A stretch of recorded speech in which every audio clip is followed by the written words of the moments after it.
Hello दोस्तों, मेरा नाम सौरभ है और मैं आपका स्मार्ट कॉन्सेप्ट क्लासेस में बहुत बहुत स्वागत करता हूं। तो आज इस वीडियो में हम B D L M T mechanical exam जो कि 2025 में हुआ था, उसका प्रीवियस ईयर एग्जाम है ये बी डी एल का। इसके हम आज क्वेश्चंस करेंगे, ठीक है। एक तरह से सैंपल पेपर करेंगे। इसमें टोटल 85 क्वेश्चंस है। तो आप मेरे साथ साथ करते रहिए और आप अपनी कॉपी में नोट करिए। अगर आपको आपका आंसर करेक्ट है तो +1 करिए, और अगर रॉन्ग है तो -0.25 करिए, और एंड में कमेंट करके बताइए कि आपके कितने नंबर बन रहे हैं, ठीक है। तो चलिए अब इसको हम स्टार्ट करते हैं पहले क्वेश्चन से, ठीक है। पहला क्वेश्चन क्या है? At the neutral axis of a beam the layers are subject to maximum bending stress. नहीं, कोई स्ट्रेस नहीं होता है न्यूट्रल एक्सिस पे। और सब्जेक्ट टू कंप्रेशन, जब कोई स्ट्रेस नहीं होता, कंप्रेशन भी नहीं होता है ना, आपका टेंशन होता है। तो इसका आंसर क्या हो जाएगा? Do not undergo any strain. ठीक है। इसमें क्या है, जनरली बता दूँ, इस तरह से होता है, ठीक है।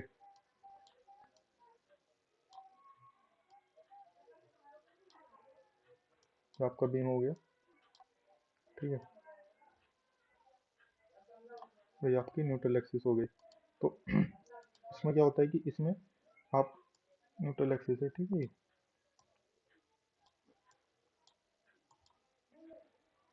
तो इसमें आपकी कोई बेंडिंग स्ट्रेस नहीं आती है, ना कंप्रेशन ना स्ट्रेस, ठीक है। तो अब नेक्स्ट क्वेश्चन की तरफ बढ़ते हैं। इसमें हम नेक्स्ट क्वेश्चन क्या है? नेक्स्ट क्वेश्चन पूछ रहा है हमसे, the total number of instantaneous centre of four mechanism constructing n links. तो एन लिंक्स के लिए कितना? तो आपको फॉर्मूला पता है, n/2 नहीं होगा, n भी नहीं होगा, n माइन आपका क्या होता है, n n-1/2, ठीक है।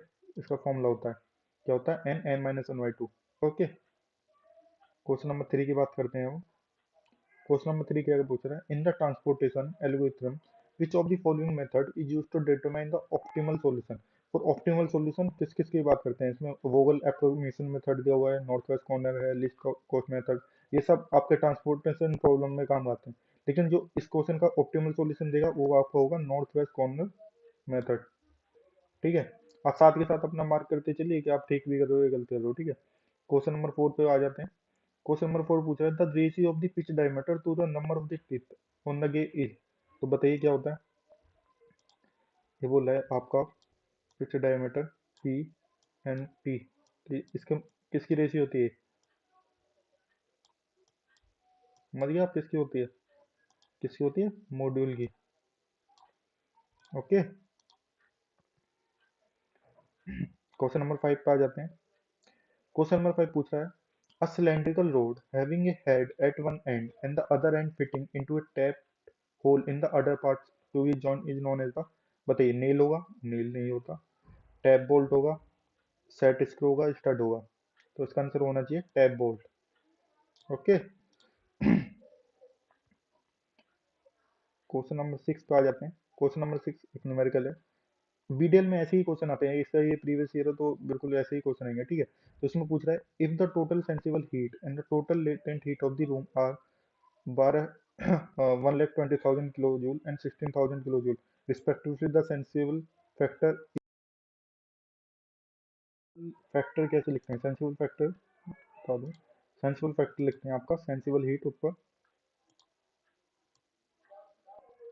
ठीक है, सेंसिबल हीट। और ये होगा आपका total latent heat plus sensible heat.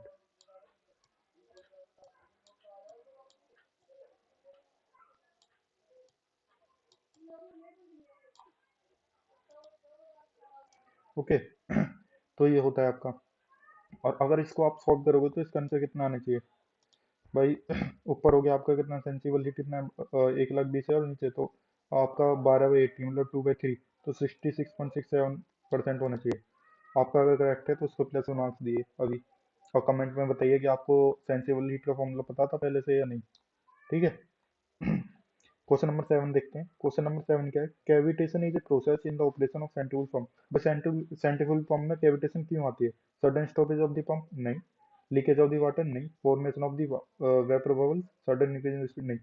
तो क्या होगा? Formation of the vapour bubbles. भाई वेपराइजेशन की वजह से ही तो सेंट्रीफ्यूगल पंप में आती है कैविटेशन। क्वेश्चन नंबर 8 की बात करते हैं। Okay, now question number 8, question number 8 क्या कह रहा है, a nozzle has velocity head at an outlet of 20 metre, if it is keeped vertical the height in reach by the steam is, बताओ भाई। आपको आउटलेट की हाइट दे रखी है, तो इसमें मैं फॉर्मूला बता दूं आपको कौन सा लगेगा।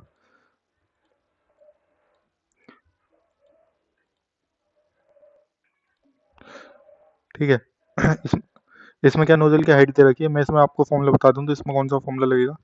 आपको इस तरह के फॉर्मूले, इस वाले फॉर्मूला आपने सुना होगा, और इसमें एक पोटेंशियल एनर्जी का रिलेशन आएगा, तो इस वाले फॉर्मूले से इसका वैल्यू निकल जाएगा। ठीक है, तो इसका मैं आंसर बता दूं, इसका आंसर होगा 20 मीटर, राइट। उसके बाद हम बात करते हैं, 20 मीटर होगा। ठीक है, क्वेश्चन नंबर 9 पे जाते हैं। क्वेश्चन नंबर 9 क्या कह रहा है, क्वेश्चन नंबर बोल रहा है, for elastic bodies the value of the coefficient of restitution is, तो बताइए क्या होगा, जीरो होगी, ग्रेटर देन वन होगी, less than one, equal to one. आपको पता है कोफिशिएंट ऑफ रेस्टिट्यूशन क्या बोलता है, तो क्या होता है आपकी, किसकी रेशियो होती है, ये होती है तुम्हारी velocity of separation, velocity of approach, right, ये होती है। ठीक है, अब इसकी वैल्यू कहाँ से कहाँ तक होती है, जीरो से लेके वन तक, तो बताइए इलास्टिक बॉडीज के लिए कौन सी होगी, इलास्टिक बॉडीज के लिए होती है वन। ठीक है, तो इसका आंसर हो जाएगा डी, इक्वल टू वन। ठीक है, नेक्स्ट क्वेश्चन नंबर 10 देखते हैं। क्वेश्चन नंबर 10 क्या बोल रहा है, cupping is also known as, तो कॉइनिंग होगा, स्टैंपिंग होगा, होविंग होगा या डीप ड्राइंग होगा। Cupping is also known as, cupping is also known as deep drawing. Question number 11, question number 11 की बात करते हैं, तो उसमें बोल रहा है for all substance absorbability must be lie between, तो इसमें एक रिलेशन आपने पढ़ी होगी, tau plus alpha plus rho, ये होता है वन होते हैं। इसमें टाउ क्या होता है, ट्रांसमिबिलिटी होती है, अल्फा क्या होता है, एब्जॉर्बिलिटी होती है, और आपका रो क्या होता है, आपका रिफ्लेक्टिविटी होती है। तो इसमें बोल रहा है कि एब्जॉर्बिलिटी, अब बताइए अगर ये दोनों जीरो हो जाए, ठीक है, ये दोनों जीरो हैं तो अल्फा क्या हो जाएगा, वन, तो इसकी वैल्यू कहाँ से कहाँ होती है, जीरो टू वन होती है। ठीक है, क्योंकि इन तीनों का सम वन हो रहा है, तो इसलिए होगी। क्वेश्चन नंबर 12 क्या बोल रहा है, क्वेश्चन नंबर 12 बोल रहा है अपना, if the roots M N are real and different in a differential equation then the sum is, sum is, अगर आपने ये वाला क्वेश्चन मैथ का है तो अब बताओ क्या होगा, ए प्लस बी होगा, ए एक्स प्लस बी का whole power, whole sorry whole multiply e की power m n x, none of the options, a e की power m x plus b की पावर एन एक्स। अगर आपने पढ़ा है over damping vibration में, over damping वहाँ पे भी क्या होते हैं, रियल वैल्यू आती है और डिफरेंट आती है।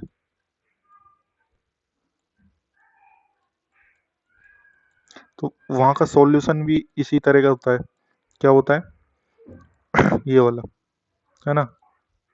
तो वहाँ से अगर आपको पता होते तो आप इसको वैसे भी लगा सकते थे। ठीक है, क्वेश्चन नंबर 13 क्या है, भाई ये तो डायरेक्ट क्वेश्चन आता है, डायरेक्ट हर पेपर में डायरेक्ट यही पूछा जाता है, पूरे यही पूछा जाएगा। क्या है, the the ratio of the heat transfer rate in the presence of the fin to the heat transfer without the fin, बताओ क्या होगा, फिन एफिलियंस होगा, फिन रेसिस्टेंस होगा, फिन कंडक्टेंस होगा, फिन इफेक्टिवनेस होगा, बताइए। डायरेक्ट है, डायरेक्ट पूछता है भाई, ये तो इसका फिन इफेक्टिवनेस होना ही चाहिए। ठीक है, नंबर 14 देखते हैं।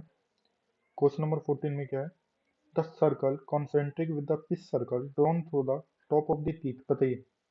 एडेम सर्कल होगा, पिच सर्कल होगा, डेडेंडम होगा या फेस होगा, तो डायरेक्ट आपको पता होना चाहिए एकदम। भाई पिच सर्कल क्या होता है, एक इमेजिनरी सर्कल होता है, वो ऐसे ड्रॉ किया जाता है कि हमारा ऐसा लगे कि एकदम रियल गेयर प्योर रोलिंग कर रहा है। ठीक है, और उसी के ऊपर हमारा एंडम सर्कल आता है जिसको हम टीथ बनाते हैं, तो इसका आंसर क्या क्या हो जाएगा, अडेंडम सर्कल हो जाएगा। ठीक है, क्वेश्चन नंबर 15 की बात कर लें। क्वेश्चन नंबर 15 में क्या, if the height to the diameter ratio is up to 0.7 then the number of the doors, बताओ। ये आपका 4 यूनिट का क्वेश्चन है। इसमें क्या होता है कि हाइट टू डायमीटर ये रेशियो है, बहुत अच्छा पैरामीटर होता है। इससे क्या होता है, मटेरियल की क्वालिटी के बारे में पता चलता है, कितनी मतलब इसकी कितने ड्रॉ कर सकते हैं मटेरियल को बनाने के लिए, तो इसका आंसर होगा वन। ठीक है, क्वेश्चन नंबर 16 देखते हैं। बोला a body which absorb the entire incident energy is called a. अभी मैंने ऊपर बताया, तो बताओ इसका क्या होगा। व्हाइट बॉडी होगा, ब्लैक बॉडी होगा, कौन सा बॉडी होगा इसका बताओ। व्हाइट बॉडी होगा, ब्लैक बॉडी होगा, ओपिक बॉडी होगा, ट्रांसपेरेंट बॉडी होगा, जल्दी बताओ। तो इसका आंसर क्या होना चाहिए, ब्लैक बॉडी। ब्लैक बॉडी ऐसी बॉडी बॉडी है जो सारी जितनी भी एनर्जी आती है, जितनी रेडिएशन है वो एब्जॉर्ब कर लेता है और कोई ट्रांसफर नहीं करता है ना रिफ्लेक्ट करता। ठीक है। Question number 17, feed drives in CNC machine are provide by. बताइए, ये अच्छा क्वेश्चन है। कौन सी मोटर देता है इनमें से, कोई सी भी नहीं। या इंडक्शन मोटर देती है, सर्वो मोटर देती है, शंट मोटर देती है। तो बताइए फीड ड्राइवर्स में सीएनसी मिलिंग मशीन, बताओ कौन देता है फीड, कौन देता है सीएनसी मशीन में, कौन सी देती है, सर्वो मोटर। सर्वो मोटर देती है फीड। ठीक है। क्वेश्चन नंबर 18, अच्छा क्वेश्चन आ गया है। The efficiency of Carnot cycle is equal to क्या होगी। तो कार्नोट साइकिल की एफिशिएंसी आपको पता है ना क्या होती है, क्या होता है।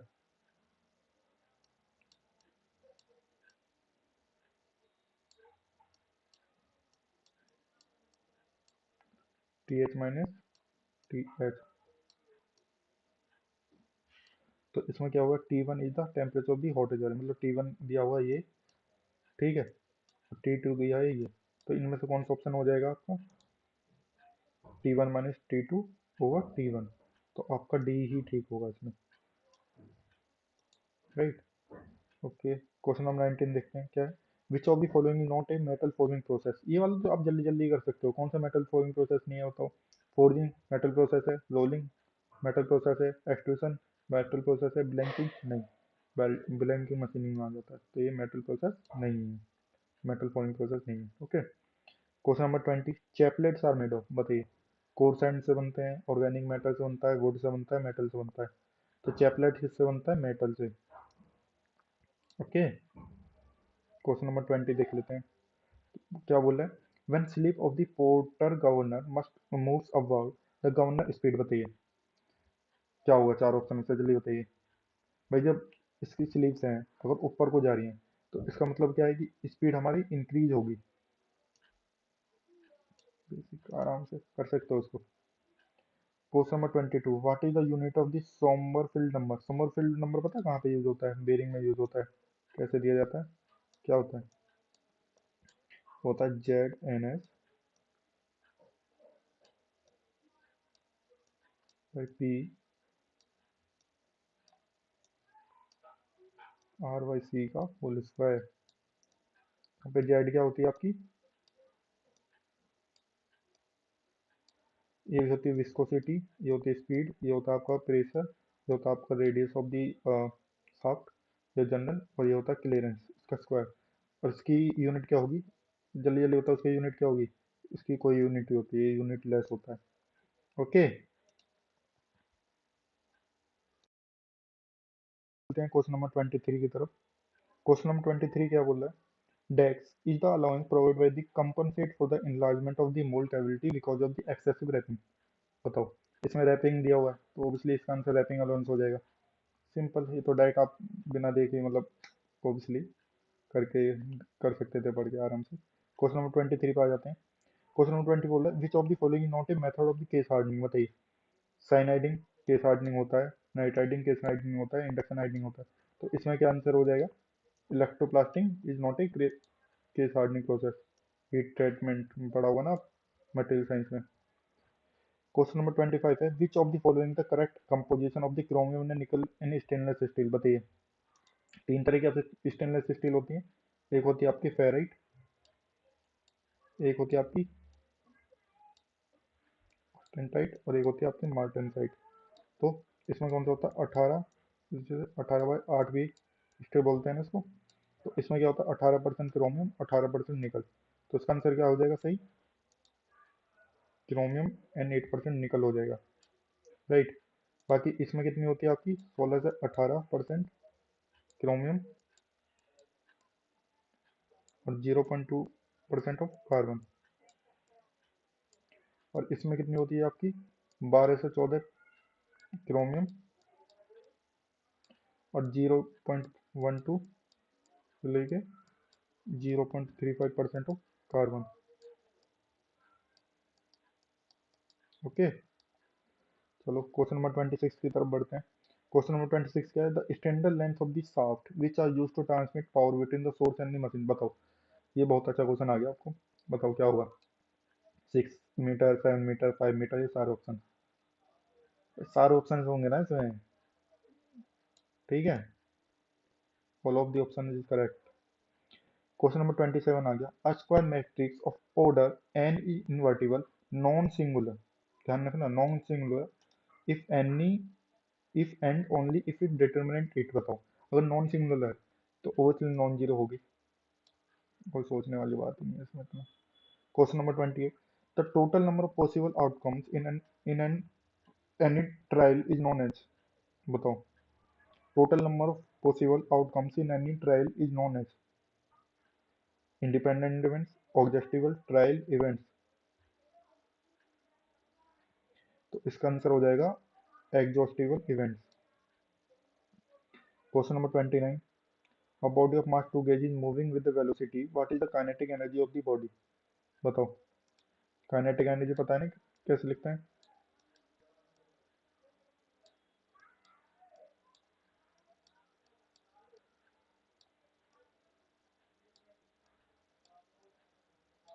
तो उसको सॉल्व कर दो यहाँ पे।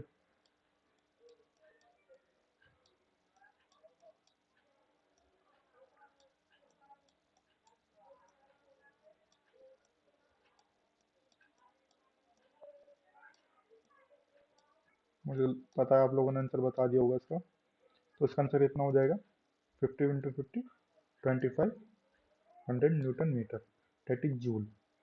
Okay, question number 30, the typical value of the rigidity modulus of the brass lies between. बताओ, 80 से 90, 100 से 110, 30 से 40 जीपीए, 10 से 20 जीपीए। तो इसका आंसर होगा 30 से 40 जीपीए। क्वेश्चन नंबर 30 हो गया। अब क्वेश्चन नंबर 31 की तरफ बढ़ते हैं। बोला मिश्रण इन ए कास्टिंग डिफेक्ट, मिश्रण is a casting defect which occurs due to improper alignment of the mold flux, insufficient fluidity of the molten metal, absorption of the gases by the liquid metal, very high pouring temperature of the metal। यह metal है, ठीक है, print हो गया metal. तो बताओ कौन सा होगा? तो मिश्रण कब होता है? मिश्रण होता है जब insufficient fluidity of the molten metal होगा, मोल्टन मेटल। ठीक है, क्वेश्चन नंबर 32 बोल रहा है a block weighing 20 kilonewton is resting on an inclined plane makes an angle 30 to the 100, the component of the gravity force parallel to inclined plane। बताओ, आपने friction पढ़ा है ये वाला केस, इंक्लाइंड प्लेन का। हाँ, कोई बॉडी है, इसका वेट लग रहा है नीचे W,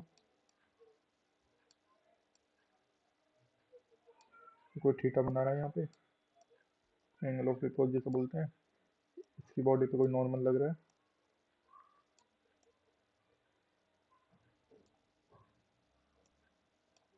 ठीक है, तो अब इसके नीचे भी आएगा यहाँ पे एक डॉट डॉट करके, क्या आएगा यहाँ इस तरीके से, यहाँ पे ये थीटा हो जाएगा, तो हो जाएगा आपका W कोस थीटा।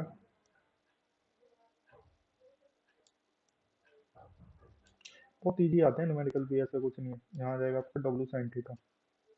इसका मैंने W का वो कर दिया है, ठीक है, कंपोनेंट कर दिए W साइन थीटा। और इधर आएगी आपकी फ्रिक्शन फोर्स, क्योंकि मोशन के अगेंस्ट लगेगी, म्यू और एन। ओके, अब मैंने पूरा डायग्राम बना दिया, अब आप इसको सॉल्व कर सकते हो।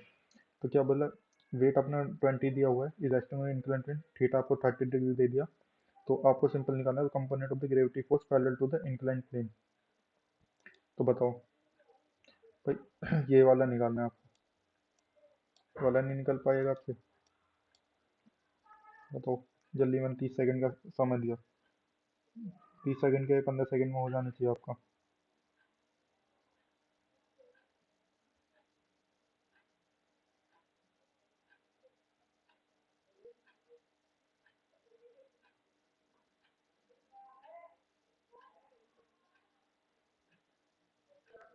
बताओ कितना होगा।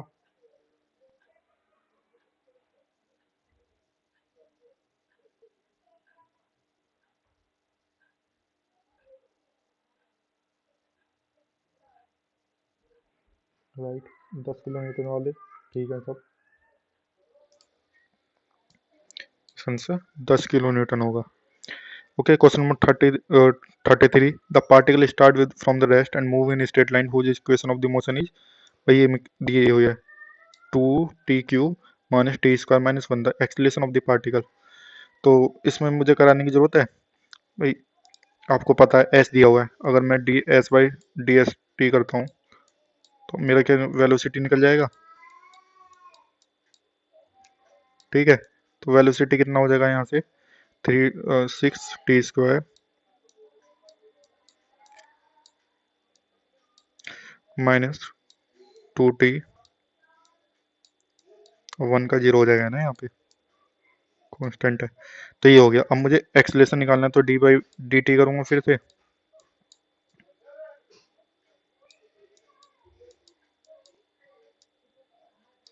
तो यहाँ से मेरा कितना आ जाएगा 12t और 2। अब मुझसे पूछ रहा है rest in the motion whose equation of the motion is by इतना the acceleration of particle after 1 second, मतलब 1 सेकंड। तो टी की जगह क्या रख देंगे यहाँ पे 1। तो कितना आ जाना चाहिए इसका 12 × 1 = 12 -2 = 10 आ जाना चाहिए आपका। कितना आना चाहिए इसका 10। तो जिसका 10 आ रहा है अपने आप को 1 मार्क्स देंगे, और जिन्होंने गलत करा वो प्रैक्टिस करेंगे और इसको अभी -0.25 करेंगे। Question number 34। क्या बोल रहा है the ratio of the actual discharge of a jet of a water to theoretical discharge. तो बताओ इसका जल्दी। Coefficient of velocity, coefficient of discharge, coefficient of contraction, coefficient of viscosity. तो कोफिशिएंट ऑफ द डिस्चार्ज इसका answer ठीक होगा। Okay, 35 की तरफ। क्वेश्चन नंबर 35 क्या बोलता है the critical radius of insulation of a cylindrical pipe is. तो क्या दिया था, क्रिटिकल रेडियस कैसे दिया जाता है, किसके बारे में बात कर रहे हैं हम, सिलेंड्रिकल पाइप के बारे में। तो ये होगा आपका K/H। और अगर हम स्फीयर के बारे में करते तो क्या हो जाता, ट्वाइस हो जाता, 2K/H। ठीक है, तो इसका आंसर क्या हो जाएगा K/H। Option C is correct. Question 36। बहुत ऐसी क्वेश्चन आएंगे डायरेक्ट डायरेक्ट जो आते हैं, 1 लाइन क्वेश्चन। आपको अगर आपने पढ़ा है तो आप इजीली कर लोगे। फिर पूछ रहा है circumferential stress acting on a thin cylinder is. बताओ कितने टाइम्स होता है। आपने पढ़ा है सर्कमफ्रेंस क्या होता है, हुप स्ट्रेस ही होता है। इसका फॉर्मूला क्या होता है PD/2T। और लॉन्गिट्यूडल स्ट्रेस कितना होता है PD/4T। राइट। तो अब आपको पता है हुप स्ट्रेस और इन दोनों में क्या रिलेशन आएगी, क्या हो जाएंगे, ट्वाइस हो जाएगा। Circumference stress is twice of the longitudinal stress. ठीक है, दुगना होता है। क्वेश्चन नंबर 37 की बात करते हैं। Which of the following welding process use non consumable electrodes. तो भाई वेल्डिंग का आ गया, बहुत इंपॉर्टेंट है ये बीडीएल के लिए। तो बताओ कौन सा होगा, electrostatic welding, MIG welding, TIG welding या लेजर वेल्डिंग। तो नॉन कंज्यूमेबल किसमें होता है, TIG tungsten inert gas welding. इसमें क्या होता है, टंगस्टन का इलेक्ट्रोड होता है जो कि नॉन कंज्यूमेबल होता है। Okay, question number 38। ये आ गया सोम से क्वेश्चन।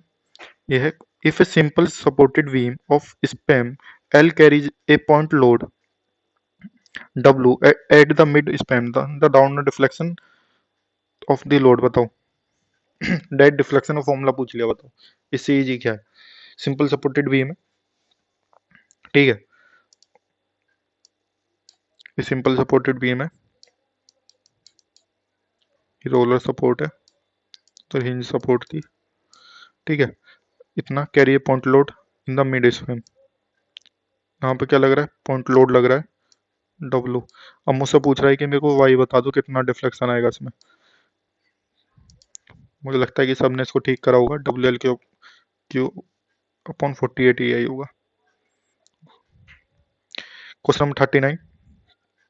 क्वेश्चन नंबर 39 के बारे में क्या बोलते हैं, the gas constant R is equal to the, तो आपने ये पढ़ा है एडियाबेटिक इंडेक्स क्या होती है, सीपी और CB, constant heat at constant pressure, specific heat at constant pressure and specific heat at constant volume. तो इसी में एक फॉर्मूला होता है CP minus CV is equal to R, ठीक है। तो इसमें बस आपसे यही पूछा है, देखो कितना डायरेक्ट पूछा हुआ है, बोला है कि बताओ क्या होगा, डिफरेंस होगा वो, इसलिए डिफरेंस वाले, ठीक है। ठीक, क्वेश्चन नंबर 40 की बात कर लें, the relationship between tool life and cutting speed बताओ। सबको पता है वो, इसलिए यार ये तो सबको पता होना चाहिए, ये होता है। तो बताओ ऑप्शन देख कर कौन सा होगा जल्दी, डी, ओके।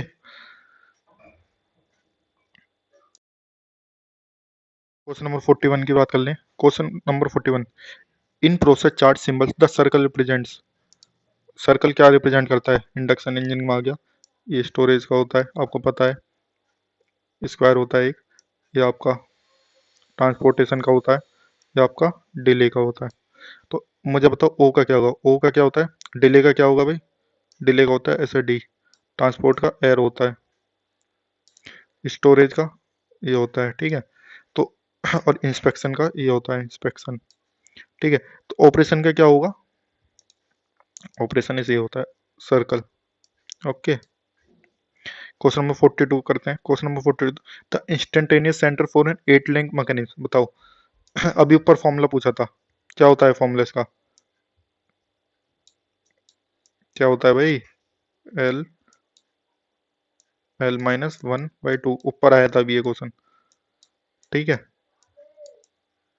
तो अब इसमें एल की वैल्यू रख लो, कितना आएगा भाई, 8 इंटू यहाँ से 7 बचेगा, नीचे 2, 2 से ये 4 बार जाएगा, 4 7 जा 28, कितना आंसर आना चाहिए इसका, 28 वाले करेक्ट है। क्वेश्चन नंबर 43 की बात कर लें, क्या बोल रहे हैं, which philosophy eliminates the source of manufacturing waste by producing the right part in the right place at the right time बताओ। जस्ट इन टाइम होगा, ये ईआरपी होगा, एंटरप्राइज रिसोर्स प्लानिंग, या टोटल प्लानिंग मैनेजमेंट होगा, तो कौन सा होगा। तो इसमें बोल रहा है कि हम क्या कर रहे हैं, ऐसी प्लानिंग कर रहे हैं कि जो भी हमारे पार्ट है ना वो तुरंत मिल जाए, जैसे हम काम करें तो हमारा तुरंत मिल जाए, तो हम इसमें इन्वेंटरी नहीं रखना चाहते। तो हम क्या करेंगे इसमें, just in time, just in time चाहिए कि बिल्कुल जैसे हमें जरूरत है तभी हम उसको मंगा रहे हैं, तो यूज कर रहे हैं, ठीक है। क्वेश्चन नंबर 44 की बात कर लें, मैंने इतनी मेहनत से वीडियो बनाई है, बहुत इसमें एडिटिंग वगैरह ली है, और मैं बहुत मुश्किल से इसको निकाल के लेके आया हूं, तो प्लीज़ करके इस चैनल पर कम से कम 100 सब्सक्राइबर कराइए और 20 लाइक कराइए, और फिर मैं इसके लिए दूसरा पार्ट लेके आता हूँ, ठीक है। दूसरा पार्ट मतलब दूसरा सैंपल जो आपका प्रीवियस ईयर पेपर है उसको मैं लेके आता हूँ, ठीक है। क्वेश्चन नंबर 44 क्या है, an increase in load at the free end of the cantilever beam is likely to cause the maximum bending moment तो बताओ, ये आपका कोई बीम है, कैंटिलीवर बीम, यहाँ पे आपका लोड लग रहा है कोई, ठीक है। अब आपसे पूछ रहा है कि बताओ मैक्सिमम बेंडिंग कहाँ होगी, तो मैक्सिमम बेंडिंग कहाँ होती है, हमेशा हमेशा क्या होती है, फिक्स एंड पे होती है, लोड तुम कहीं भी लगाओ कैंटिलीवर बीम पे, आपकी कहाँ होगी बताइए, anywhere of the beam at the fix end support and mid of the its length and the free end, कहाँ होगी, at the fix support end, C is the correct option. Question number 45.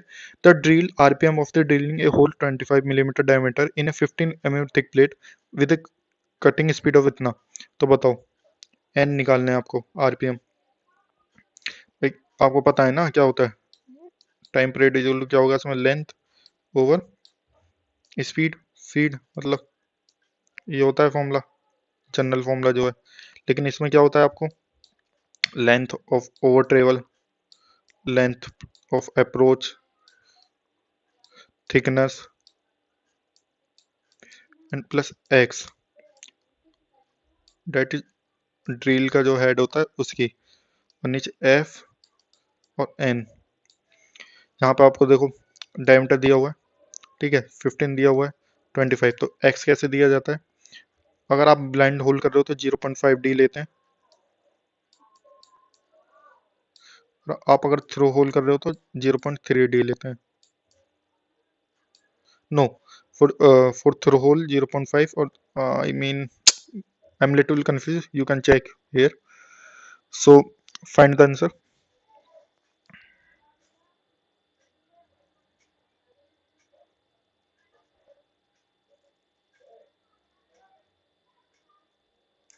Quick, quick. कौन जल्दी बताएगा इसका answer?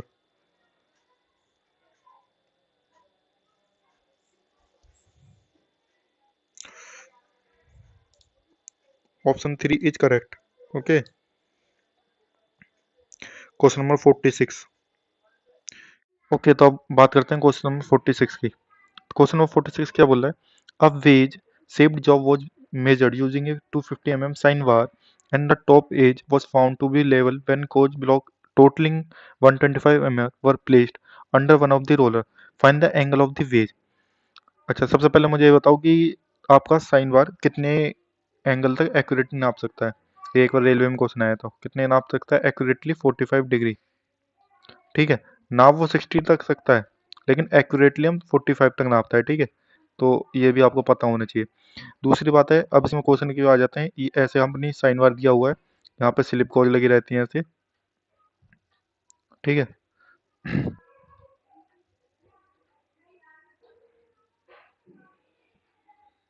अब हमें कितना दिया है? 250 दिया हुआ है। ठीक है, हो गया मेरा हाथ को।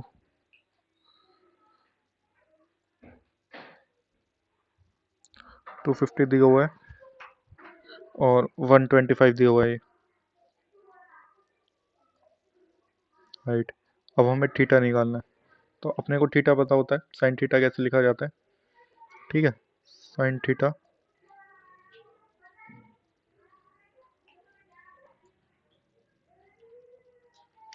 ठीक है, साइन थीटा कैसे लिखा जाएगा आपका? H/L, ये हो जाएगा 250,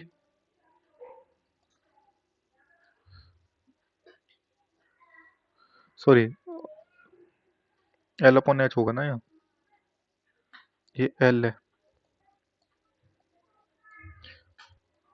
और ये H है।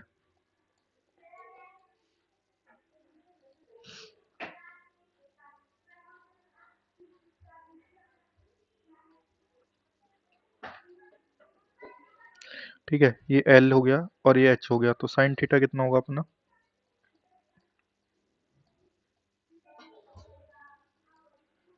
H/L, right. तो यहाँ से आएगा आपका 125/250 और इसको डिवाइड करेंगे तो हाफ आएगा। आपको पता ही है साइन हाफ मतलब किसकी होती है? साइन 30 पे, तो उसका आंसर हो जाएगा 30, राइट। ओके, अब क्वेश्चन नंबर 48 देखते हैं, 47 सॉरी, क्वेश्चन नंबर 47 देखते हैं। The centre of the gravity of a right circular cone that lies on the axis of height from the base is equal to, बताओ, सबको बता ये तो h/4 पे होती है। ठीक है, question number 48, the device which converts heat energy into useful work when operating in a cycle process is known as, बताओ। ये सेकंड लॉ ऑफ थर्मोडायनेमिक्स है, आपने केल्विन स्टेटमेंट पढ़ी है, तो इसमें हीट इंजन का आपको बताते हैं, हीट इंजन का बताते हैं, है ना। तो ये इसका आंसर क्या हो जाएगा? हीट इंजन हो जाएगा, क्योंकि ये कन्वर्ट करता है हीट एनर्जी को यूजफुल वर्क में। इन्होंने केल्विन प्लैंक ने क्या बोला था कि आपका हीट प्रोड्यूसिंग डिवाइस के बारे में बताया था। ठीक है, और इनके इसी से ppm2 वॉल्यूलेट करता है। 49 क्या है? अ फ्रेंचेस टरबाइन इज एन, ये क्या होती है? एक तरह से मिक्स फ्लो टरबाइन होती है, mix flow turbine.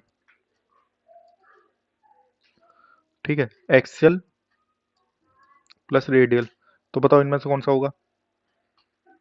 Inward flow reaction turbine, inward flow impulse turbine, outward flow inverse turbine reaction. तो भाई इम्पल्स तो होती नहीं है ये, ठीक है, इम्पल्स तो होती नहीं है बिल्कुल भी, तो inward flow reaction turbine is correct. Question number 50, the Rankine cycle comprise of, बताओ जल्दी।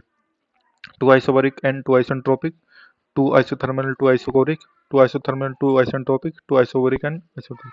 तो रैंकन साइकिल में क्या होते हैं? Two isobaric and two isentropic processes होते हैं। ठीक है, the value of the wavelength for the maximum emissive power is given by the, बताओ। वेवलेंथ तो मैक्सिमम, ये आपका रेडिएशन आ गया। प्लैंक लो तो आपका ब्लैक बॉडी से रिलेटेड है, विंस लो बताता है आपका ये wavelength. Okay, question number 52, which of the following grade tolerance indicated value as 100 I. तो 100 आई के लिए क्या होगा इसमें, आई टी 11 होगा। आई टी अगर 10 की बात करें तो 64 होगा, ठीक है। अगर आई टी 12 करें तो 125 होगा, इस तरीके से। ओके, अब क्वेश्चन नंबर 53 देखते हैं। तो क्वेश्चन नंबर 53 क्या बोल रहा है, which of the following describe the orifice meter. A large tank with a small hole at the one of its ends, a pipe with contra and throat and divergent portion, a pipe with a circular plate with a hole inside it, a tunnel section with a large reservoir। तो आपने ये देखा इस तरीके से ऐसे रहता है, और बीच में हम एक पाइप लगाते हैं इस तरीके से, वेना कॉन्ट्रैक्टर बन जाता है, और यहाँ से ऐसे करके खुल जाता है। तो आप समझ ही गए हो क्या होता है ओरिफिस मीटर, डिस्चार्ज नापने काम आता है। तो आप pipe with circular plate with hole inside it. अगर इसकी बात करूँ मैं, ये क्या हो जाएगा आपका वेंचुरीमीटर, ये भी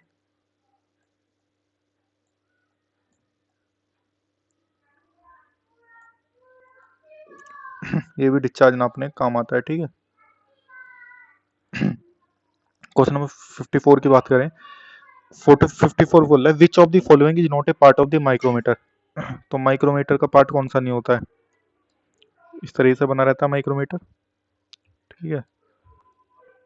इसका वो भी देख लेना, लिस्ट काउंट कितना होता है, 0.01 कितना होता है, 0.01 होता है इसका एमएम में लिस्ट काउंट। इस तरह से लगा रहता है, यहाँ पे आपका थ्रेम रहता है, सर्कुलर रीडिंग रहती है, और यहाँ पे एक रेचेटर रहता है, ठीक है।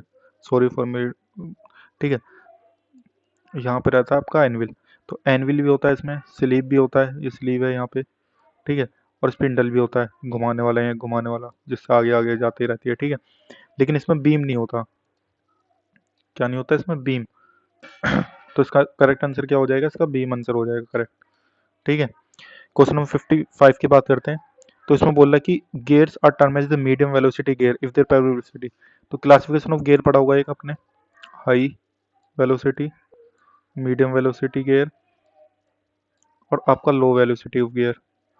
हाई वेलोसिटी गियर कब बोलते हैं हम, जब उसकी स्पीड 15 मीटर पर सेकंड से ज़्यादा हो जाए।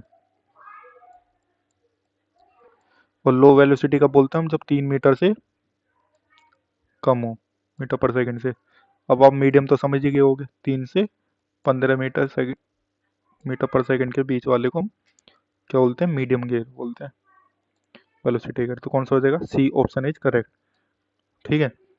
क्वेश्चन नंबर 56 क्या है, इन ए सिलेंडर का pressure vessel if the circumference stress is 400।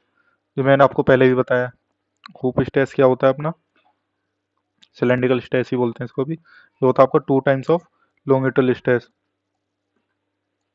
ठीक है। अब आपको वैल्यू किसकी दी हुई है, आपको सर्कमफ्रेंस मतलब इसकी वैल्यू दी है 400, और आपको लॉन्गिट्यूडल वैल्यू निकालनी है, राइट। तो यहाँ से 2 कटेगा, तो अब यहाँ से कितना आ जाएगा, तो कितना करेक्ट आंसर आएगा इसका, 200 जीपीए के। क्वेश्चन नंबर 57, क्वेश्चन नंबर 57 वही आ गया जो मैंने अभी आपको ऊपर बताया, what is the magnitude of tolerance grade I 10। मैं आई 10 का उसमें ही बता चुका हूँ, कहाँ पे बताया, देखा पता है अभी, अभी क्वेश्चन आया था ईरा, इसमें मैंने आई 10 का बताया था कितना होगा, 64 आई होगा। तो यहाँ पे भी 64 I is correct answer, D option होगा, ठीक है, 64 आई। ये एक बार देख लेना आप, मेट्रोलॉजी में बहुत ज़्यादा पूछ रहा है, 2 क्वेश्चन आगे इसमें।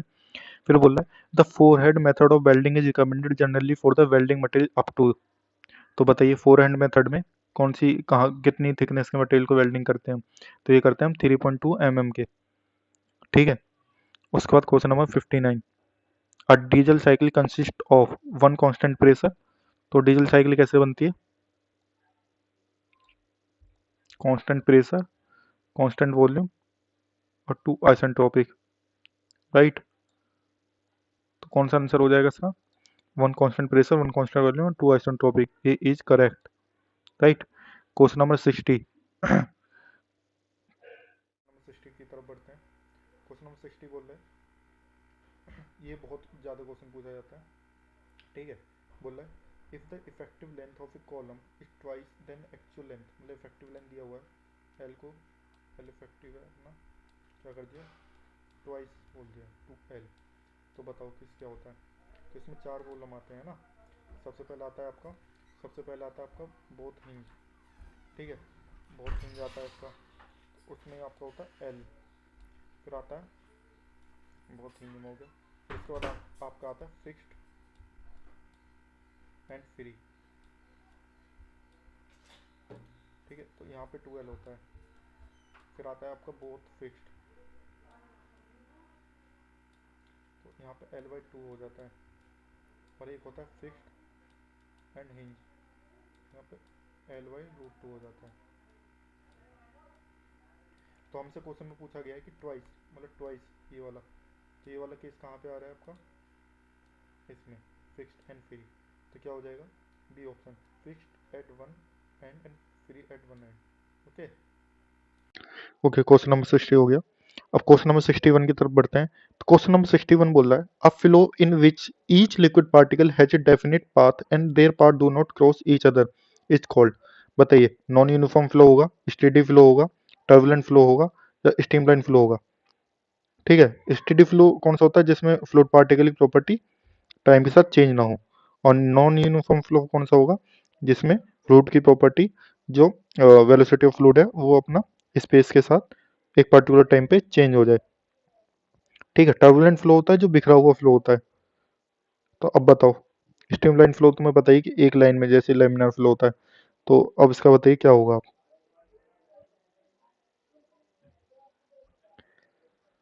बताइए। Definite path and there path do not cross each other. तो आपको पता है स्ट्रीमलाइन आप एक दूसरे को नहीं काट सकते, तो इससे भी आपको पता लग जाना चाहिए था कि इसका आंसर स्ट्रीमलाइन फ्लो होगा। क्वेश्चन नंबर 62 की बात करते हैं। The loss of energy of a fluid is due to, बताइए किस कारण से आपकी होती है। बैंड से, sudden contraction, sudden enlargement, friction loss, ये सब किस में आते हैं, फ्लूइड की लॉस में आते हैं। ठीक है, तो all of the option is correct. Question number 63 की बात कर लें। Tumbler gears in lathe are used change the direction of the lead screw and feed rod, cut gears, reduce the spindle speed, drill a work piece. तो बताइए किस में आएंगे।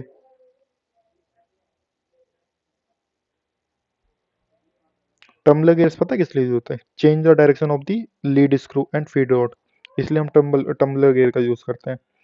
Question number 64 क्या बोल रहे हैं। Molar metal is mainly N alloy, बताओ किसका अलॉय होता है molar metal. Copper nickel alloy होता है, क्रोमियम मोलिब्डेनम अलॉय होता है, एल्यूमिनियम सिल्वर अलॉय होता है, एल्यूमिनियम कॉपर अलॉय होता है। बताओ कौन सा अलॉय होगा।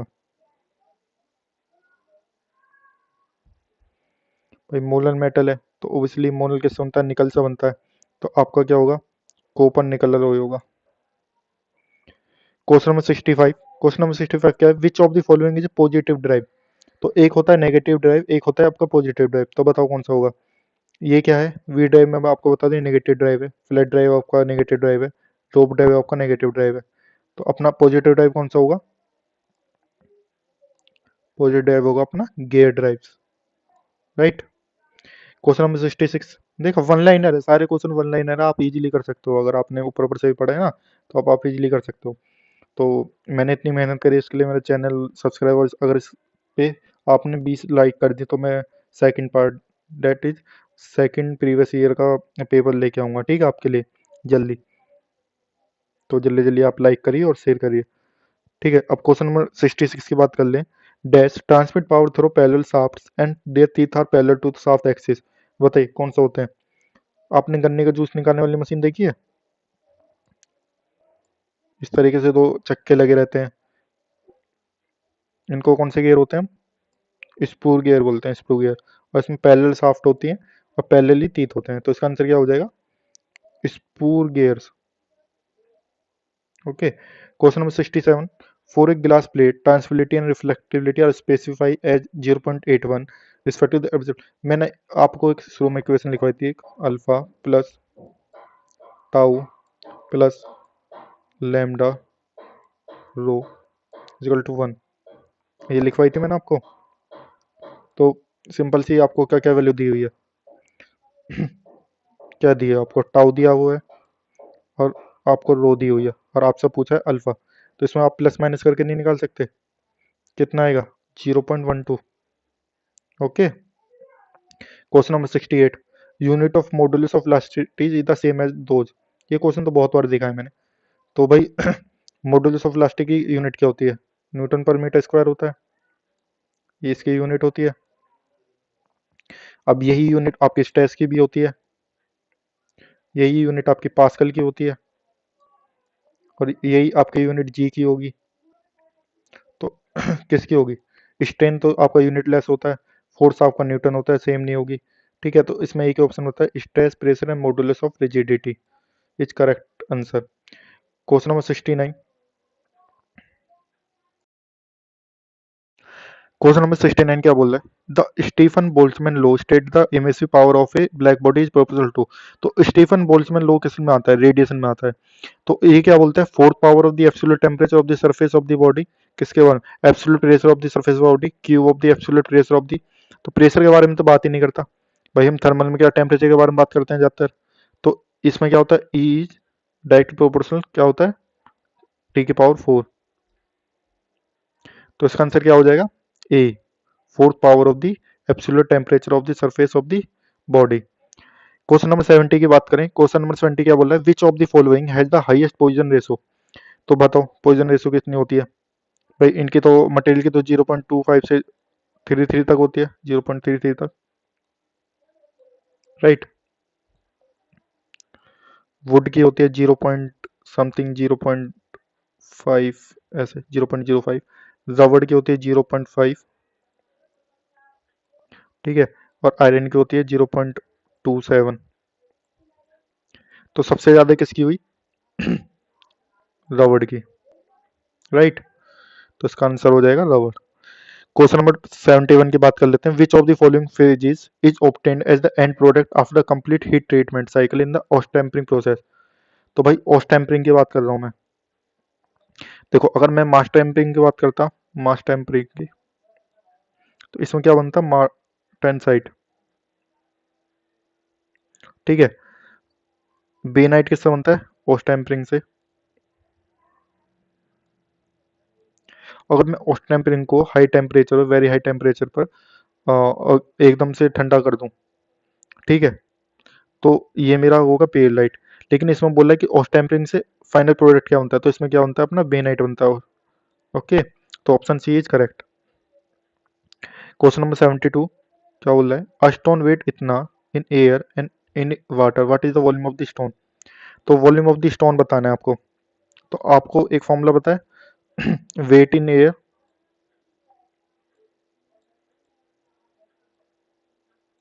वेट लॉस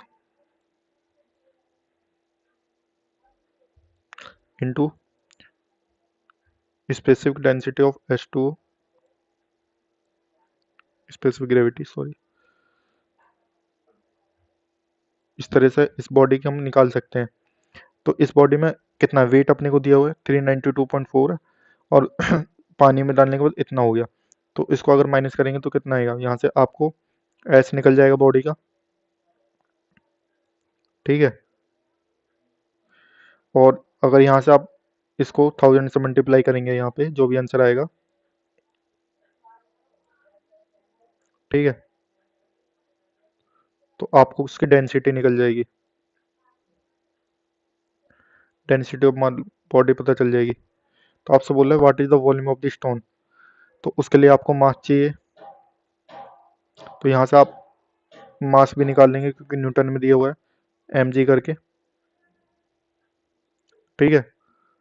मैं इसको सॉल्व नहीं कर रहा हूँ, बस बता रहा हूँ कैसे निकालेंगे। तो आपको मास पता चल जाएगा, आपको डेंसिटी पता चल जाएगा यहाँ से। तो आप क्या निकालोगे, वॉल्यूम। तो वॉल्यूम कैसे निकलेगा, डेंसिटी क्या होता है आपका, मास ओवर वॉल्यूम होता है। तो वॉल्यूम क्या हो जाएगा आपका, मास ओवर डेंसिटी, ठीक है। आप कर लो, मैं इसका डायरेक्ट आंसर बता देता हूँ कितना आएगा। मैं अपने फ़ोन में सॉल्व करके बता रहा हूँ, तुम अपना जल्दी जल्दी करो।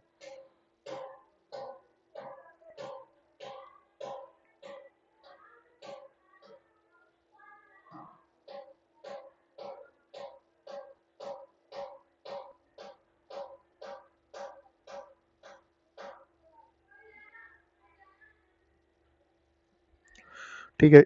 और यहाँ सब में क्यूब लगा लेना, वॉल्यूम निकालना है ना इसमें, क्यूब भी आएगा इसमें। तो इसका आंसर आप कैलकुलेट कर लेना, मेरा तो 0.02 मीटर क्यूब आ रहा है, ठीक है। तो इसको हम कंसिडर मानेंगे, ठीक। क्वेश्चन नंबर 73 बात कर लेते हैं। A wound watch spring possess energy in the form of, बताइए काइनेटिक एनर्जी में होता है, स्प्रिंग एनर्जी होती है, या बहुत काइनेटिक एंड स्प्रिंग एनर्जी होगी, या मैकेनिकल पोटेंशियल एनर्जी होगा। तो जब हम वाउंड वॉच स्प्रिंग की बात करते हैं तो इसमें कौन सी होती है, आपकी मैकेनिकल पोटेंशियल एनर्जी होती है इसमें डेवलप, ठीक है। ओके, तो 73 हमने पढ़ लिया, अब 74 की तरफ चलते हैं। आप कर रहे हो ना जो मैंने आपको बताया कि आपको अगर सही कर रहे हो तो +1 लिखो, और अगर नेगेटिव आ रहा है तो -0.25 लिखो। आपको बाद में कैलकुलेट करके कमेंट में बताना भी आपको मार्क्स कितना मिला है। और स्मार्ट कॉन्सेप्ट क्लासेस को आप सब्सक्राइब कर लो, ठीक है, लाइक करो, शेयर करो चैनल को। क्वेश्चन 74 बोल रहा है the maximum bending moment in a simple supported beam of length L loaded by concentrated load at mid point is given by, क्या बोल रहा है, एक सिंपल सपोर्टेड बीम है, ठीक है, इस पे एक लोड लग रहा है, तो इसमें मुझे बता दो इसका बेंडिंग मोमेंट का डायग्राम कैसे बनता है। शियर फोर्स का मैं बना के दिखा रहा हूँ आपको कैसे बनता है, राइट। क्या होता है, W/2 होता है ये। और इसका BMD कैसे बनेगा, इसका ट्रायंगल बनता है, ये कितना होगा तुम्हारा WL/4, राइट। तो इसका आंसर कितना हो जाएगा, WL/4 is correct. Question number 75 क्या बोल रहा है, which of the following gauges is used to check the radius of the curvature of convex and concave surface over a range from 1 mm to 25 mm, बताइए। Screw pitch gauge होगा, fillet gauge होगा, all of the options होगा, या filler gauge होगा। इसका answer होगा आपका fillet gauge, right. Question number 76 पे बात कर लेते हैं। Which mode of the heat transfer is caused by the electromagnetic induction, बताइए कौन सा होगा। बहुत इतना इजी क्वेश्चन देगा, बताओ। कंडक्शन, कंडक्शन क्यों होता है, आपका लेटेस्ट वाइब्रेशन होता है सॉलिड्स में, पार्टिकल वाइब्रेट करते हैं आपका, तब होता है कन्वेक्शन। कन्वेक्शन में क्या होता है, पार्टिकल मूव करता है। सिर्फ रेडिएशन ही एक ऐसा है जिसमें आपका इलेक्ट्रोमैग्नेटिक वेव्स के कारण से होता है, ठीक है। क्वेश्चन नंबर 77 पे बात कर लेते हैं। Which of the following aberration, aberration मतलब घिसाई, घिसाई प्रोसेस किसमें होता है, मिलिंग में भाई कटिंग होती है, अपने मल्टी पॉइंट कटिंग टूल होता है। टर्निंग, टर्निंग में आपको एक डायमीटर रिड्यूस करते हैं। प्लानिंग, प्लानिंग इसमें अलग है, एन आएगा इसमें, ठीक है। तो सिर्फ एक होनिंग है जिसमें एवरेसिव होता है, क्योंकि ये ग्राइंडिंग का पार्ट है। किसका पार्ट है ये, ग्राइंडिंग का, ग्राइंडिंग के प्रोसेस में आता है, ठीक है। जब हम ग्राइंडिंग पढ़ते हैं, ठीक है, उसके प्रोसेस में आता है, तो होनिंग आंसर होगा इसका करेक्ट। क्वेश्चन 78 बोल रहा है, ठीक है। क्वेश्चन नंबर 78 बोल रहा है, ओके, क्वेश्चन नंबर 78 बोल रहा है the bending moment diagram of a simple supported beam carrying uniformly distributed load over the entire span is A। तो कहने का मतलब क्या है, एक आपका ये सिंपल सपोर्टेड बीम है, ठीक है, सिंपल सपोर्टेड बीम है, इस पर डब्ल्यू लोड लग रहा है।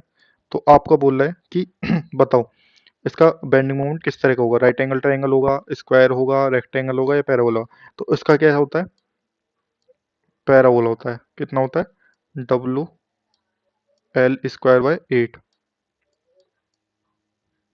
ठीक है। तो इसका करेक्ट आंसर क्या हो जाएगा, पैराबोला। क्वेश्चन नंबर 79 क्या बोल रहा है, रेक एंगल्स कैन बी बताओ रेक एंगल्स कौन कौन से हो सकते हैं, पॉजिटिव भी होता है, नेगेटिव भी होता है, जीरो भी होता है। जीरो किस लिए यूज होता है आपका, आपका थ्रेड कटिंग में, ठीक है, ब्रास की मशीनिंग करने में, ओके, ब्रास और थ्रेड कटिंग में। तो इसका आंसर क्या हो जाएगा आपका, ऑल ऑफ दी ऑप्शन आ जाएगा, सारे तरह के होते हैं, ठीक है।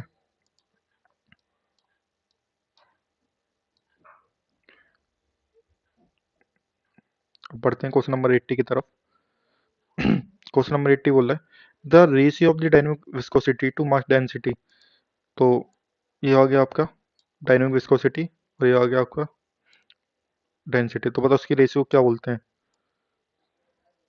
6 बोलते हैं, जिसकी यूनिट होती है मीटर स्क्वायर, ऐसा यूनिट मीटर पर सेकंड, जो कि होता है 10⁴ स्टॉक के बराबर, राइट। ये होता है आपका सेंटीमीटर स्क्वायर पर सेकंड, ठीक है। तो इसका करेक्ट आंसर क्या हो जाएगा आपका, विस्कोसिटी इंडेक्स नहीं, कोफिशिएंट ऑफ विस्कोसिटी नहीं, स्पेसिफिक विस्कोसिटी नहीं। इसका आंसर हो जाएगा आपका kinematic viscosity is correct answer. Okay, अब बात करते हैं हम क्वेश्चन नंबर 81 पे चल लेते हैं। ठीक है, क्वेश्चन नंबर 81 क्या है? A rod is 3 metre long at a temperature of 10 degree Celsius. If the expansion is prevented, then find the stress induced in the material of the road when the temperature is raised to 70 degree. Take E is equal to 1.0 into 10 की power. uh, Maybe here is something is missing. I will check it a second.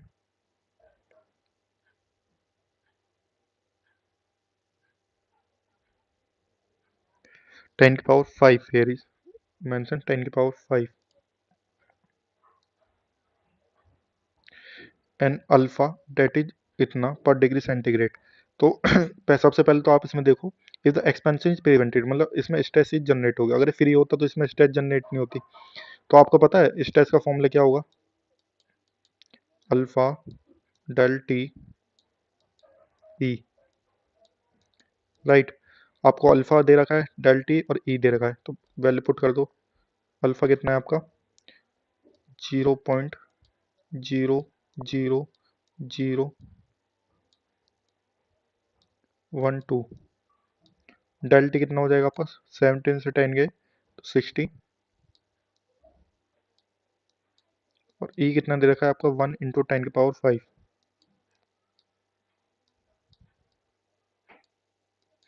अब इस point को अगर आप हटाओगे तो नीचे कितना आ जाएगा आपका? 3 × 10⁶, राइट। तो 10⁵ एंड एक 6, तो यहाँ से ये पूरा कट गया। तो ऊपर कितना बचेगा यहाँ? 12 × 6। तो इसका आंसर कितना हो जाएगा आपका? 72 न्यूटन पर मिलीमीटर। ठीक है। 82, what is the absolute pressure of system that has a gauge pressure of इतना and barometric pressure इतना atmosphere? सिंपल भाई, आपको पता है पी एब्सोल्यूट कितना होता है? ये होता है p gauge, gauge pressure plus p ATM, that is atmosphere pressure. इन दोनों का सम को हम बोलते हैं एब्सोल्यूट प्रेशर, राइट। आपको उसमें बस ये प्लस करना है। ठीक है भाई, इसकी वैल्यू, पी गॉज की वैल्यू कितनी दी हुई है यहाँ पे? 1.1 मेगा, तो 1.5 इंटू 10⁻³ किलो पास्कल।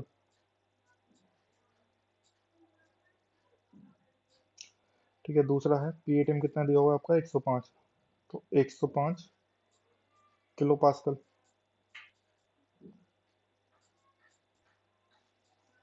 राइट। तो इन दोनों को प्लस कर दो, तो कितना कितना आंसर आएगा बताओ जल्दी।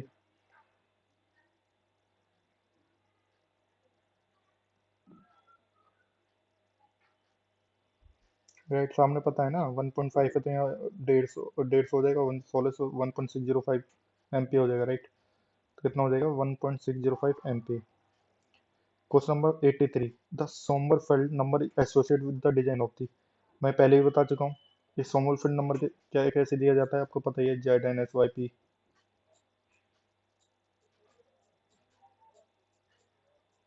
जिसकी कोई डायमेंशन नहीं होती है, पहले भी क्वेश्चन आया था ना ऊपर, सेम क्वेश्चन देखो दोबारा दे दिया। डायमेंशनलेस नंबर होता है, तो किसमें किसमें काम आता है? बेरिंग में। ठीक है, इसकी करेक्टरिस्टिक्स बताता है। क्वेश्चन नंबर 84 की बात कर लेते हैं। The Carnot engine working at between 650 के एंड 310 के produce 150 kilo joule of the work, find the heat supplied during the process.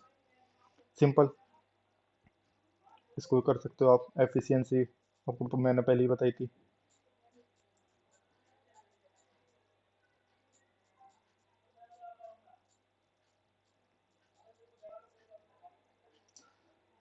ठीक है, और दूसरा क्या हो जाएगा यहाँ से?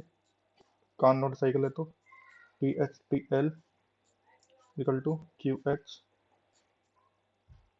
Q l. इन दोनों फॉर्मूले को लगाओगे आप तो ये आपका सोल्व हो जाएगा। ठीक है,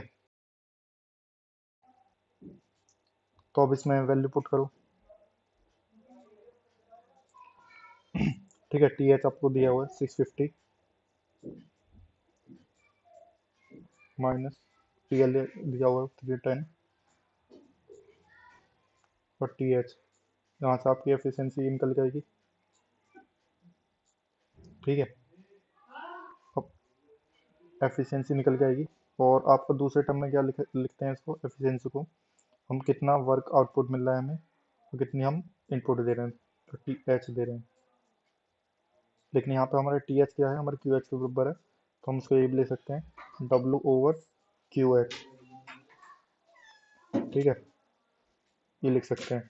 तो यहाँ पे 150 है,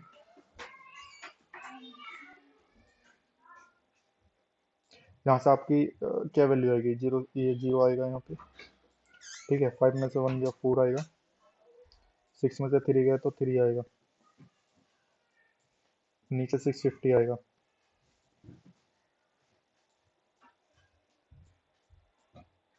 ठीक है, यहाँ से आप काट पीट के जो भी निकालोगे एफिशिएंसी आएगा, इसके आप इसे पुट करके इसमें इसके आंसर बताना कमेंट में कितना आ रहा है आपका। ठीक है, इस क्वेश्चन का आंसर जल्दी।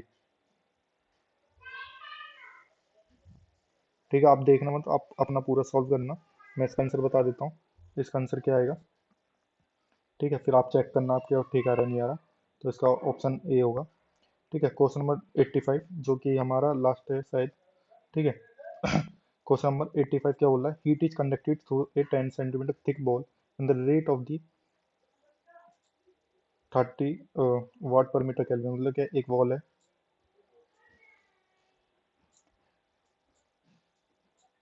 ठीक है, इसको हमने ये दे रखा है आपको 10 सेंटीमीटर। ठीक है, और इसका के भी दे रहा हुआ है अपने को 30 वाट पर metre, that is thermal conductivity.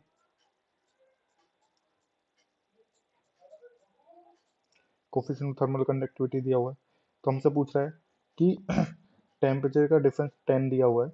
ठीक है, डिफरेंस, तो हमसे पूछ रहा है कि थर्मल कंडक्टिविटी बता दो ऑफ द वॉल, तो हमसे सिंपल क्यू पूछा गया है,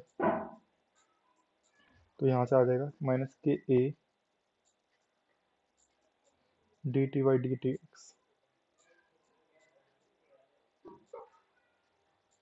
ठीक है, फोरियर लो है, इससे अगर आप सॉल्व इससे वैल्यू पुट करके इसका भी आंसर मुझे कमेंट में बताना कितना आ रहा है आपका। ठीक है, मैंने फॉर्मूला बता दिया, इसमें सिंपल वैल्यू पुट करनी है आपको। तो आप बताइए इसका आंसर कितना आ रहा है, मैं इसका आंसर भी मार्क कर देता हूँ कितना सही है। ठीक है,